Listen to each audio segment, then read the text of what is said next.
Hi అండి, అందరికీ నమస్తే. Welcome back to our channel. ముందటి వీడియోలో బ్యాక్ పార్ట్ హ్యాండ్స్ కట్ చేయడం చూసినాం కదా.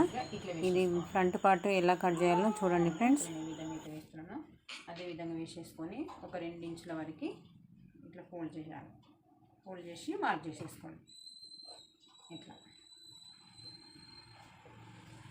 ఇట్లా చేసిన తర్వాత సేమ్ యాస్టీజ్గా ఎక్కడెక్కడైతే మీకు క్లాత్ కనిపిస్తుందో అక్కడి నుంచి మొత్తం టోటల్గా బాక్స్ లాగా మొత్తం మార్క్ చేసేసుకోండి చుట్టూరా. ఇది ఇట్లా అయిపోయింది కదా, ఆంటీకి బ్లౌజ్ పర్ఫెక్ట్గా ఉందమ్మా అని చెప్పింది. అందు గురించి అని చెప్పేసి మనం యాస్టీజ్గా ఇది ఎట్లుందో అట్లే పెట్టుకోవడానికి కోసమని ఇట్లా తీసుకోవచ్చు. ఇది మరి చిన్నగా వచ్చింది తనకి ఈ షేప్ బెల్ట్, కానీ ఇది కరెక్ట్ కాదండి. ఇది హెవీ సైజ్ బ్లౌజు. ఎట్లా అంటే మినిమం 40 సైజ్ ఉంటుందండి బ్లౌజు. 40 సైజ్కి నేను ఇక్కడ ఎంత తీసుకోవాలో చెప్తాను. నెక్ మాత్రం ఫ్రంట్ నెక్ మాత్రం యాస్టీజ్గా ఎంత ఉందో అంత పెట్టేసుకోండి. ఇట్లా ఇది వరకు వచ్చింది కదా, కొంచెం కుట్టు కోసం ఖర్చు కోసం ఒక 1 ఇంచ్ అట్లా పైకి తీసేసుకోండి. ఇది అయిపోయింది కదా, ఒక 2 ఇంచుల వరకు పైకి పెట్టుకోండి. 2 కట్ల మట్టుకు ఇట్లా పెట్టేసుకుంటే పర్ఫెక్ట్గా వస్తుంది. నేను ఫ్రంట్ ఆల్రెడీ నేను టేప్ కొలతతో కట్ చేసినానండి. అది ఏ విధంగా వచ్చిందనేది నేను మీకు చూపిస్తాను.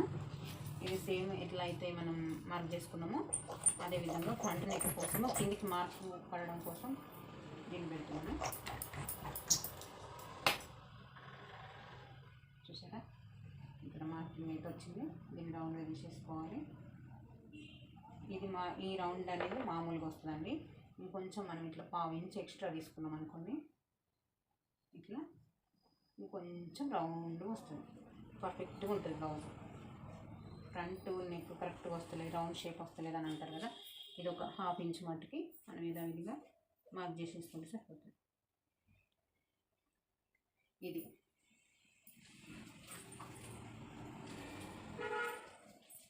ఇక్కడ ఎంత తీసేసుకోవాలి అనేది అర్థం కాదు కదా. ఇక్కడ నుంచి ఈ 3 కట్లు కాకుండా ఇంకొక కట్టు వరకు, ఇది 3 ఇంచుల వరకు వస్తుందండి. ఇట్లా నేను ఎక్కువ దగ్గర ఎంత అవుతుందో అంతవరకు ఇది పెట్టేసుకుంటే సరిపోతుంది. కొంచెం తక్కువ తీసుకున్నా పర్వాలేదు. చెస్ట్ ఎక్కువ ఉన్న వాళ్ళకైనా, కొంచెం షార్ప్గా నిలబడద్దు అన్న వాళ్ళకి అట్లా అందరి కొద్ది పెట్టేసుకుంటే సరిపోతుందండి. టేప్ కొలత అయితే పర్ఫెక్ట్గా చెప్పేదాన్ని నేను. ఇట్లా మార్క్ చేసేసుకొని ఇక్కడ నుంచి ఇక్కడ వరకు ఇది మొత్తం డాట్ కోసం పోతుంది కదా. చూడండి ఏ విధంగా అయితే వస్తున్నానో ఇక్కడ కుట్టు పోతుంది. కొంచెం ఈ కుట్టు కాకుండా ఇట్లా ఇక్కడ డాట్ వస్తుంది కదా, ఇక్కడ డాట్ వచ్చింది. ఇక్కడ ఈ డాట్ దగ్గర నుంచి ఇక్కడి నుంచి ఇక్కడికి డాట్ కదా, ఈ డాట్ దగ్గర నుంచి ఇటు లూజ్ ఎంత ఉందో చూసుకోవాలి. చూడండి ఇక్కడ మార్క్ చేసేసుకుంటే మనం ఇంకా 2 ఇంచులు ఖర్చు పెట్టుకున్నాం కదా, ఈ ఖర్చుకి ఇక్కడికి రావాలి మార్కింగ్. అయితే అప్పుడు chest loose correct, fitting correct ఉంటుంది. పట్టేసినట్టు కావడం కానీ అది ఇది అనేది ఏముండదండి. సేమ్ యాస్టీజ్గా ఇక్కడ నుంచి ఈ లైన్ దగ్గర నుంచి ఈ లైన్ దగ్గరికి ఇలా మార్క్ చేసేసుకోవాలి. ఇది మాత్రం చెస్ట్ కొంచెం ఎక్కువ ఉందని అనుకోండి, ఇది మనం ఇట్లా చూసుకోవచ్చు. డాట్ పట్టేటప్పుడు మనం మార్క్ చేసుకోవచ్చు. ఇక్కడ పైన షోల్డర్ దగ్గర నుంచి ఖర్చుకోగా లాగుందొద్దు, ఎట్లుందో అట్లా పెట్టేసుకోవాలండి. చూడండి ఇక్కడికి ఆమెకి షార్ప్గా రావడం ఇష్టం లేదు కాబట్టి నార్మల్గా పెట్టేసుకోవాలి. ఇది యథావిధిగా ఇట్లా మార్క్ చేసేసుకొని ఇట్లా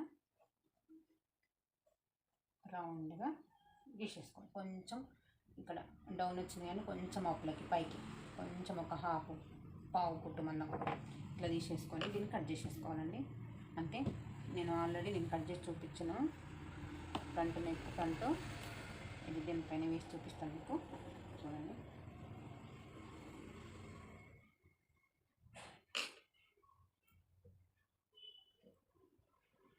చూడండి ఒక్క పాయింట్ అటు ఇటు కాకుండా పర్ఫెక్ట్ కొంచెం జస్ట్ ఇక్కడ కటింగ్లో తీసేసుకోవచ్చు. పర్ఫెక్ట్గా వస్తుందండి. ఇట్లా మీరు ఇలా ట్రై చేయండి, పర్ఫెక్ట్గా ఉంటుంది. బెల్ట్ పార్ట్ కూడా దీన్ని తీసి దానిపైన వేసి చూపిస్తానండి. సేమ్ యాస్టీజ్ ఇంతే ఉంది కదా, బెల్ట్ ఎట్లా కట్ చేసుకోవాలో అది కూడా చూపిస్తాను. ఇది క్లాత్ లేక అది చిన్న పీస్ అవుట్లో మీకు జాయింట్స్ ఫస్ట్ వీడియోలోనే అన్ని జాయింట్లు పడుతున్నాయి అని చెప్పాను, మీరు ఇబ్బంది పడతారని చెప్పానని వేరే దానిపైన మార్క్ చేసి చూపించానండి.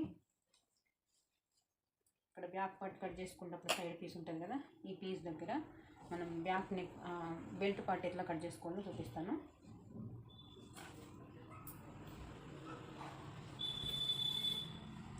ఇది బ్యాక్ పార్ట్ కదా, యాస్టీస్గా ఇది ఆరెంజ్ పీసే అనుకోండి. ఇట్లా పెట్టేసుకొని ఇట్లా ఉంది కదా, సేమ్ ఇదే కొలతలతోనే కరెక్ట్గా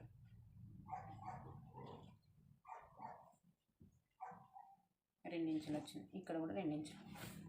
ఇది ఎంత ఉంది? 11 ఇంచెస్ అట్లుంది. 3.5 ఉన్నాయి చూడండి. మరి సేమ్ పైనుంచి కింది వరకు ఫ్రంట్ 1/4 ఉంది కదా, ఇంతే 1/4 ఫ్రంట్ సైజులో వస్తే బాగుండదు కదా, ఒక 1 ఇంచ్ తగ్గించడానికి చూసుకోవాలి. అంటే మనం ఇక్కడ 3.5 యాస్టీస్గా 3.5 తీసుకుంటే సరిపోతుంది. 3.5 1/4 అట్లా సరిపోతుందండి. ఇక్కడనేమో 2 వచ్చింది, ఇక్కడ 2 వచ్చింది. లేదంటే యాస్టీస్గా ఇప్పుడు ఇట్లా కొలుసుకుంటే సరిపోతుంది. టేప్ వద్దన్నారు కదా మీరు. చూడండి ఇలా మార్క్ చేసేసుకొని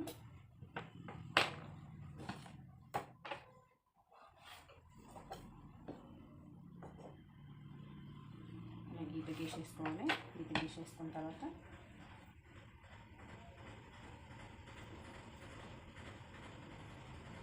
ఇది ఖర్చు పోతుంది, దీనికి కూడా ఖర్చు పోతుంది కాబట్టి ఒక 1/2 ఇంచ్ తగ్గించుకొని, ఒక 1 ఇంచ్ అయినా 3/4 ఇంచ్ అట్లా తగ్గించుకొని దీని వెడల్పు సైజులో ఇలా మార్క్ చేసేసుకోవాలి. ఒక 3/4 ఇంచ్, దీనికంటే ఒక 3/4 ఇంచ్ తగ్గించుకొని దీన్ని మార్క్ చేసుకోవాలి. బెల్ట్ పార్ట్కి పర్ఫెక్ట్గా వస్తుంది దానికి. ఇక్కడ ఎంత వచ్చిందండి ఈ సైడ్ది, ఇక్కడ ఇది ఎంత ఉందో అంతవరకు పెట్టుకొని మనం కింద కుట్టు వేసుకోవాలి, పైన కుట్టు వేసుకోవాలి కాబట్టి మినిమం ఇంతవరకు వేసుకుంటే సరిపోతుంది. చూడండి ఇట్లా కొంచెం కుట్టు వరకు. దీనికంటే మనం ఇక్కడ మార్క్ చేసుకున్నాం కదా, యాస్టీస్గా మార్క్ దగ్గర నుంచి ఇక్కడికి చూడండి పర్ఫెక్ట్గా వస్తుంది. నేను ఆల్రెడీ టేప్ కొలతతో కట్ చేసింది కూడా చూపిస్తాను. పర్ఫెక్ట్గా వస్తుంది యాస్టీస్గా కరెక్ట్గా.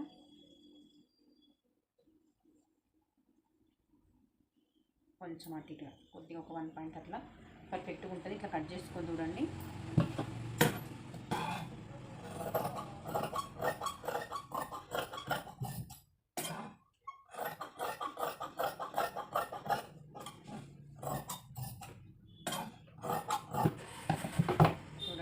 మొత్తం బ్లౌజ్ కొలతతోనే బ్లౌజ్ కటింగ్ చేశానండి.